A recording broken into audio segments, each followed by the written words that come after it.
कि बहते पानी और बहते नदी में क्या ही अंतर है।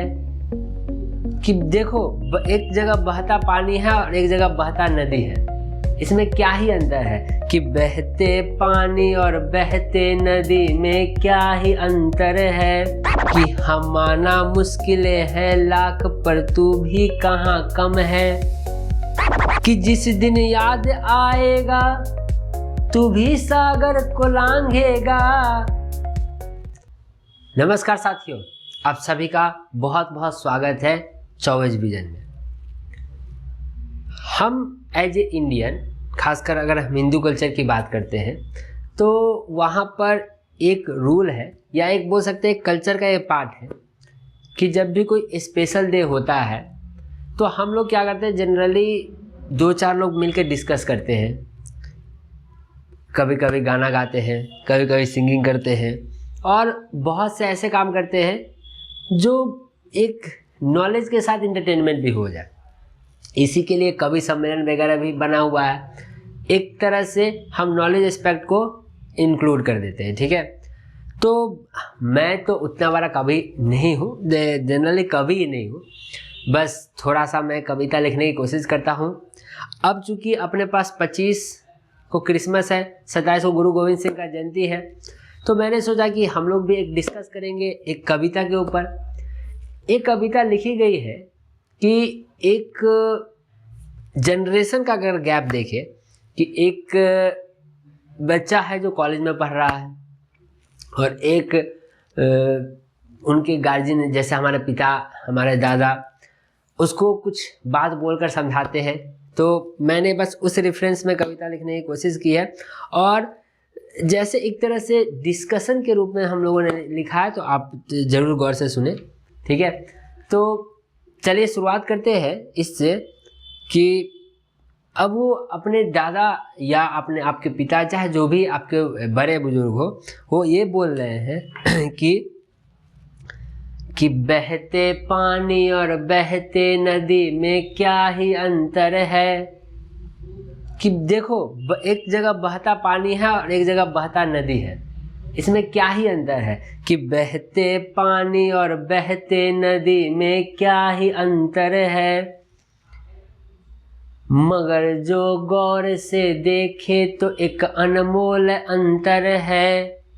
लेकिन अगर तुमने बहुत ध्यान से देखा तो एक अंतर आपको दिखेगा, क्या? कि मगर तू गौर से देखे तो एक अनमोल अंतर है। कि एक बहती दिशा में एक हमेशा खोजती रास्ता। हाँ, एक बहती दिशा में यानी नदी बहती दिशा में जल हमेशा खोजती रास्ता।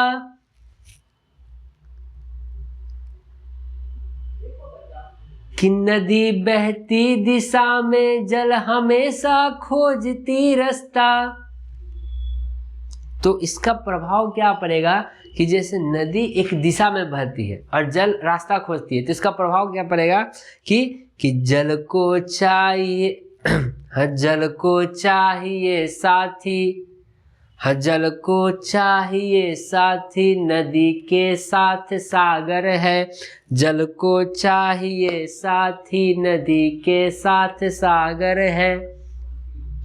कि जल जो कहीं भी बहती है उसको दिशा चाहिए, तो उसको कोई साथी चाहिए, कोई तो होना चाहिए। लेकिन नदी डायरेक्टली सागर में जाएगी, ठीक है। तब फिर उसके ऊपर एक और बात बोल रहे हैं कि हम माना मुश्किलें हैं लाख पर तू भी कहाँ कम है।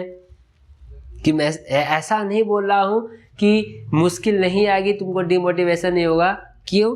कि हम माना मुश्किलें हैं लाख पर तू भी कहाँ कम है। कि तू बस सोच के बैठा कि मुझ में ही कहाँ दम है। लेकिन एक गलत फहमी है तुम्हारे अंदर, क्या? कि तू बस सोच के बैठा कि मुझ में ही कहाँ दम है। कि जिस दिन याद आएगा तू भी सागर को लांघेगा। हाँ, जिस दिन याद आएगा तू भी सागर को लांघेगा। याद आएगा तो बजरंगबली जैसा सागर को लांघेगा, लेकिन कि बस वो जामवंत के बात की तुझको ज़रूरत है, बस वो जामवंत के बात की तुझको ज़रूरत है। कोई ऐसा गाइड करने वाला चाहिए, ठीक है। अब ये जो अंतिम है, अंतिम जो 4 लाइन है, ये मैंने अपने लिए लिखी है। मैं आप लोग को एक संदेश देना चाहता हूँ, थोड़ा ध्यान से सुने। कि अब अभियान ये जो शुरू है प्यारे तू भी चल देना, कि अब अभियान ये जो शुरू है प्यारे तू भी चल देना, कि बस तेरे साथ की मुझको ज़रूरत थोड़ा तो देना, हाँ तेरे साथ की मुझको ज़रूरत थोड़ा तो देना, कि जंगल हो या जिंदगी हो हाँ जीता वही जो लड़ा, हाँ जंगल हो या जिंदगी हो हाँ जीता वही जो लड़ा। ये मैंने इसलिए लिखी है क्योंकि अभी मैं एक बड़े मिशन पे हूँ, जो आप लोग जानते भी हैं।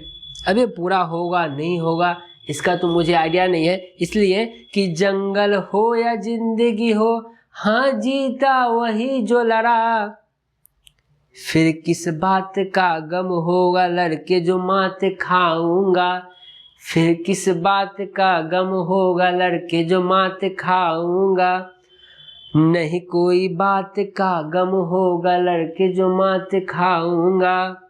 अगर मैंने अपने तरह से पूरा मेहनत किया तो सक्सेस मिले या ना मिले कोई बात नहीं, या तो सक्सेस मिलेगा या तो मैं काम करूंगा।